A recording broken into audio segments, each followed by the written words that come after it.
Hi, my name is Doug Greenwald. I'm with the Advanced Solutions team at Convergint Technologies. I've spent 7 of my 10 years in the security industry with Convergint, and I've had the opportunity over the last 2 months to spend just about all of my waking hours researching and supporting Convergint colleagues and customers globally to understand the application and proper use of thermal cameras to screen for elevated skin temperatures in humans. Joining me today is Matt Stratman with FLIR Systems. Matt, why don't you tell us a little bit about yourself? Hey, Doug, thanks for having me. My name is Matt Stratman with FLIR. I actually just joined FLIR in the last 6 months, but I've been in the security industry for the last 10 years. Different manufacturers, different solutions, but always in the solution selling part of the security industry. So it's exciting to be a part of this new solution that people are requesting at the moment. Perfect. Thank you for that. So definitely appreciate your time. We're both running really hard trying to serve our customers and certainly keep up given everything that's happening surrounding COVID-19.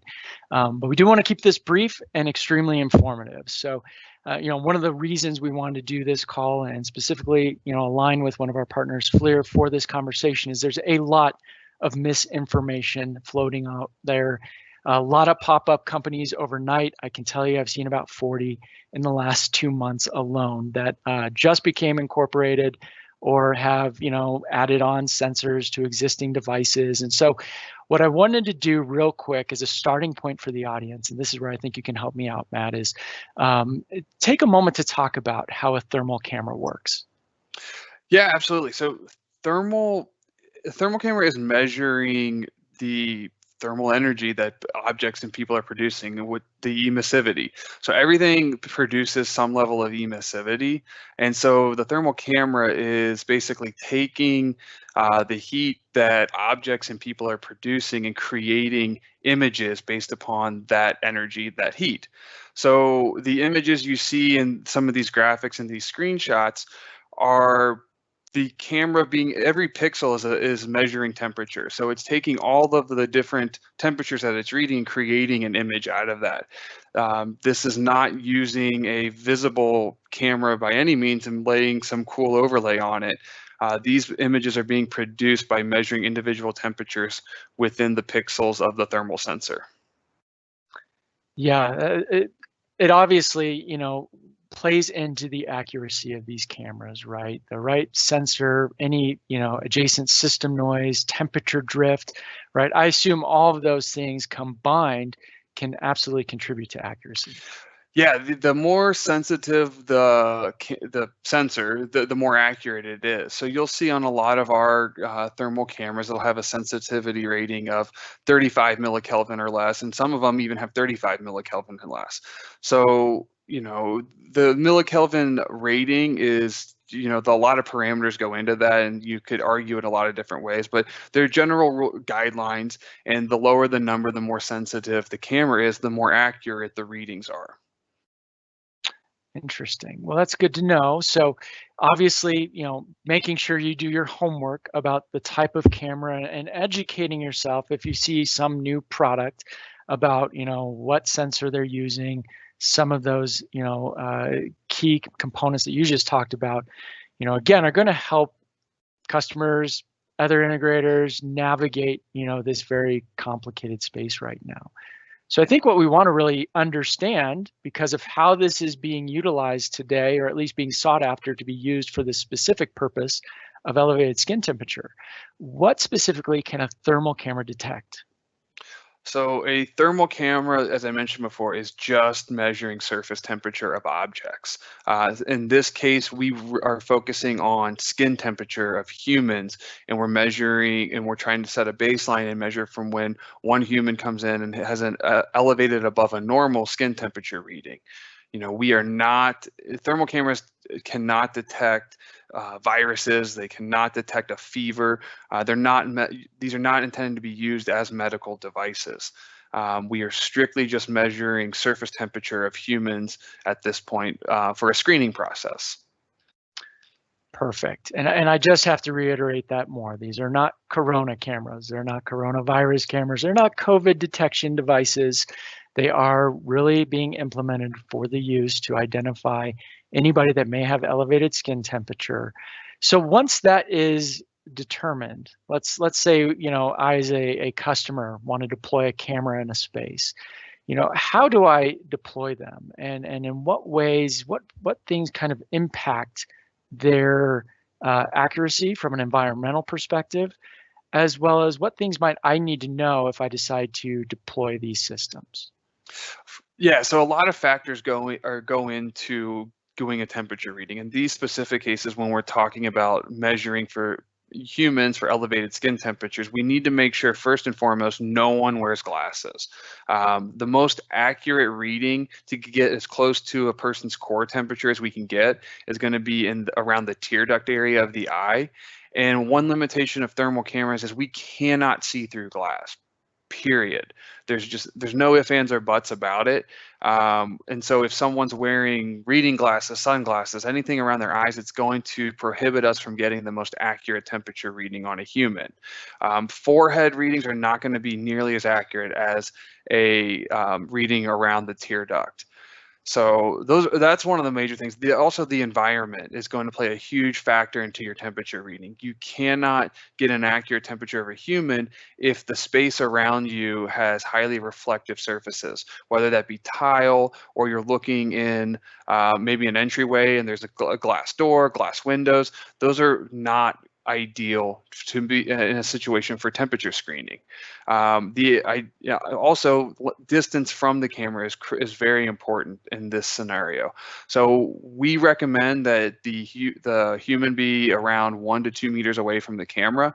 That 2 meter mark is going to give us our social distancing guidelines, distances, and we're still going to get an accurate temperature reading of the human skin. Yeah, those are great points. I mean, I can't tell you how many different products, marketing material have been sent to me where, the subjects being measured in those materials have glasses on, have a hat on, are in an environment outside, right? Could somebody put this outside if they had to screen people in vehicles, or, if they wanted to set up a pop-up tent on the exterior of the building to do screening before they allow people in? Have you been asked that question, and what's your take on that? At this point, I think I've been asked every question, but it's not ideal to do temperature readings outside. I mean, you always want to be able to set up a screening area where you can control your environment.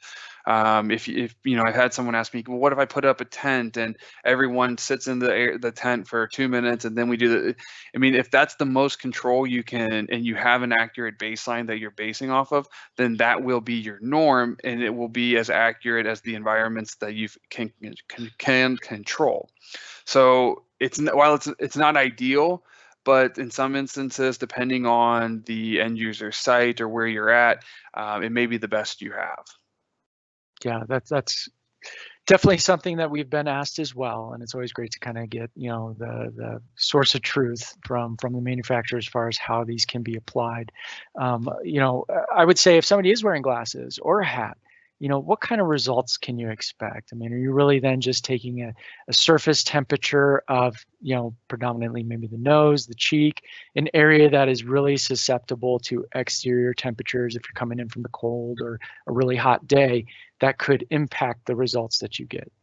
100%. I mean, we all know if you're in Texas and you're walking from the parking lot inside and it's a hot day and the sun's beating down on you, your surface temperature is going to be high. Just like if you're in Minneapolis and it's a cool morning and you're walking in, it's going to be low. So that will vary. Also, if it could just in my own testing at home with my camera in screening mode, if I put glasses on, it's immediately going to go to the next warmest spot for temperature reading, which could be my forehead. And in some readings between the tear duct and my forehead can be a delta of as high as a 1.5 degrees. Yeah, that's great feedback. So I think it's important for everybody that's watching this to understand that not just the environmental factors and where you place these cameras matters in terms of their accuracy, but it also matters how much time your people have to acclimate to that same environment the camera's sitting in to enhance and improve the accuracy of those skin temperature readings. So really good feedback. I think what everybody would like to understand is how we kind of got here and how these products have been utilized in the past for doing this type of screening. I know FLIR's been an FDA 510K approved device for this application since I think 2003. So I think it'd be great just for everybody to understand a little bit about how these products have evolved to today. Yeah, so we've been using the thermal technology in different parts of the medical world. So since back in the late 60s. When it comes to elevated skin temperature solutions, this really took, we created this around 2003 during or right after the SARS outbreak. Immediately after that, we went and filed our FDA 510K registration that was approved, and it's been in our handheld devices since then. So for us, this is not a new software that we just added to these cameras. It's not something we just created when the current pandemic in the United States. We've had this since the SARS outbreak in 2003. Perfect. So obviously a long-standing history of being able to do this, and it doesn't just happen overnight that you're able to take your existing technology and apply it for this type of calibration and level. You know, we're really working with a very minute space from a healthy individual to what's deemed as somebody that potentially has a fever or infection at 100.4.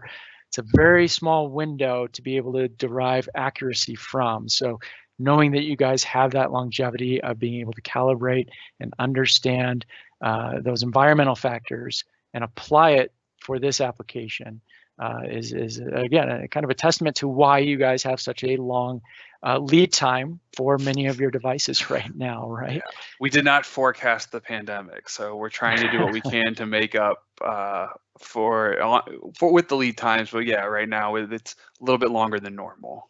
Yeah, absolutely. And so we're from a Convergint perspective, you know, we're in close communication with you guys in terms of, you know, specific devices, the lead times specific to each one of those individual models, from the T series, E series, handheld family of cameras to, you know, some of the newer line of cameras like the A400, A700, which are going to be coming off the production line here very soon. And a lot of folks are looking to those devices to solve some challenges here from a go back to work strategy perspective.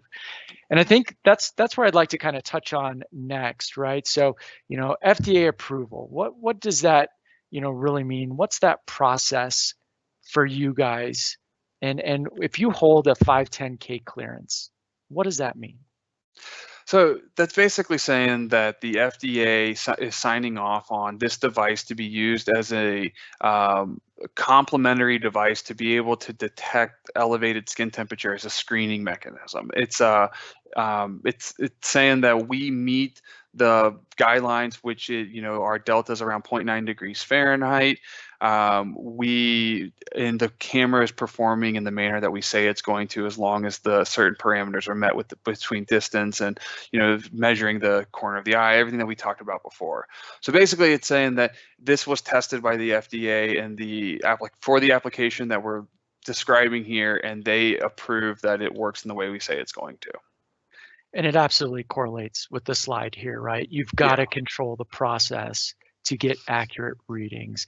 I think that's another thing that comes across as a little bit of a surprise when I have some of these conversations with our larger customers, is that they don't realize not just the acclimation part of this, but you got to filter people in a way that allows them to get up to the camera for screening and be able to, you know, pause in front of it to get that accurate measurement of the interior of the eye.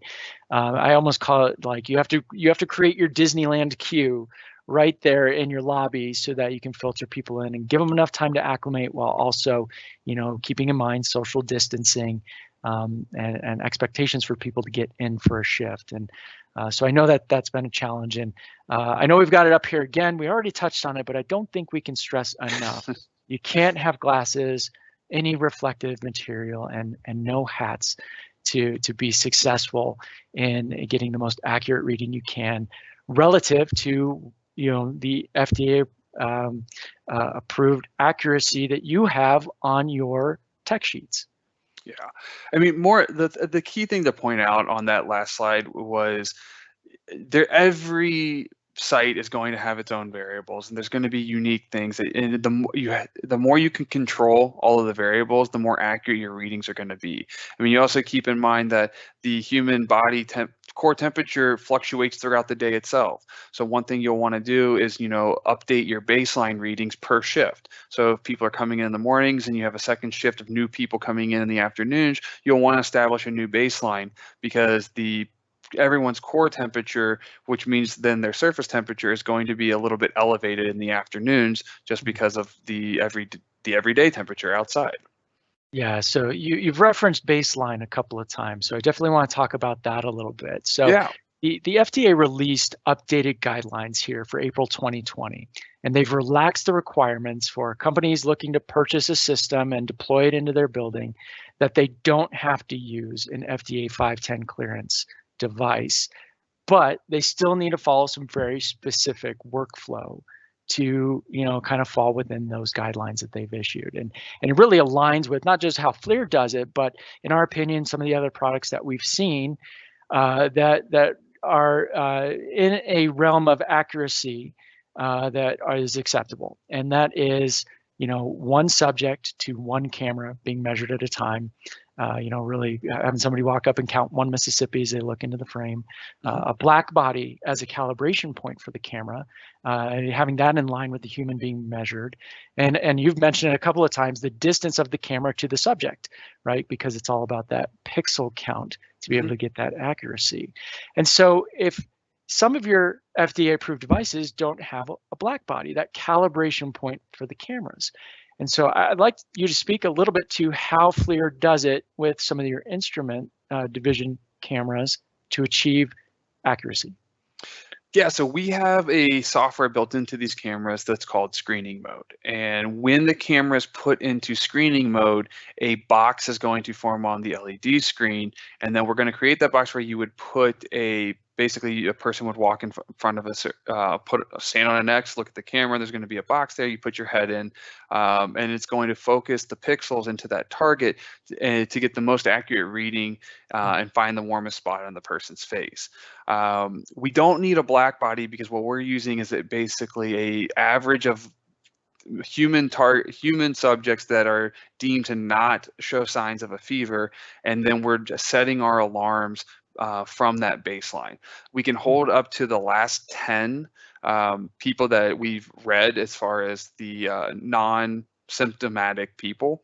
And then it's going to take the average of those 10 people or 5 people or however many you have, and that is going to be the baseline of what is deemed as a normal human body temperature for this surface, for measuring skin temperature.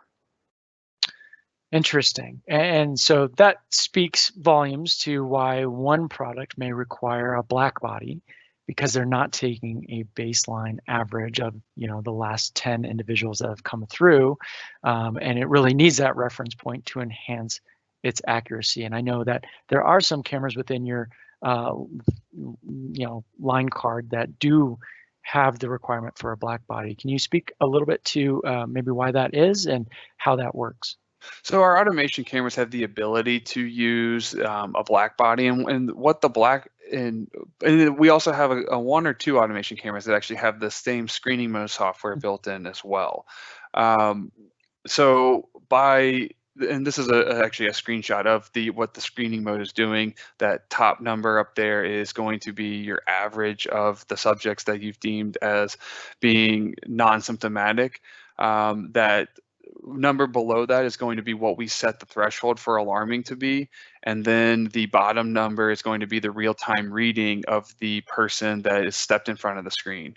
And everything I just described with the bounding box around where the eyes are, and then the dot focusing on the tear duct area measuring the warmest screen, is what's happening real time when someone walks in front of the camera.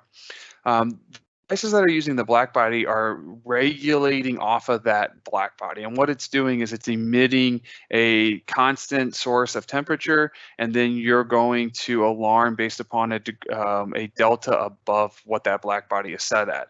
But your system is only as good as the devices you have, And good black bodies are quite expensive too. So our solution with the handhelds being self-contained and not needing extra devices in the long run should be a cost-saving solution, because we're not adding multiple devices to complete the solution. Yeah, that's excellent recap of that information. I think, from your perspective, we've got here on the screen, they recommended FLIR EST solutions, elevated skin temperature solutions.